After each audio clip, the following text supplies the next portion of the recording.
જૂનાગઢના ભવનાથમાં વાઘેશ્વરી મંદિરમાં રહેતા વ્યક્તિની હત્યા કરવામાં આવી। મંદિરના ગેટ પાસે 3 શખ્સોએ ભરત મકવાણા પર હુમલો કર્યો હતો।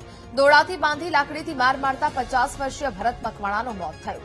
મૃતકના ભાઈએ ત્રણેય હત્યારાઓ સાથે ફરિયાદ નોંધાવી છે। અશોક બગડા, અશોક પરમાર અને અતુલ મેરની પોલીસે ધરપકડ કરી। અગાઉ અતુલ મેરની પત્નીનું મંગળસૂત્ર ચોરાયું હતું।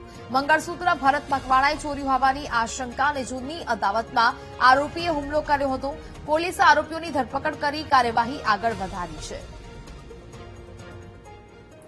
વાઘેશ્વરી મંદિરમાં નોકરી કરતા જમીનભાઈ વોરા ગઈકાલે રાત્રિના સમયે જ્યારે બહાર નીકળ્યા ત્યારે મંદિરના ગેટની બહાર તેમણે જોયેલું કે 3 લોકો છે, એક વ્યક્તિને છે માર મારી રહેલા છે લાકડી અને દોરી વડે।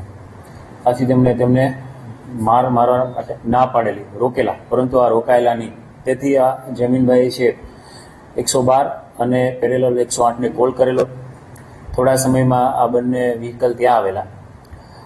108 મારફતે આ જે ભરતભાઈ મકવાણા છે તેમને સિવિલ હોસ્પિટલ લઈ ગયેલા, પરંતુ તે પહેલાં જ હોસ્પિટલ પહોંચે તે પહેલાં જ આ છે ભરતભાઈ મરણ ગયેલા।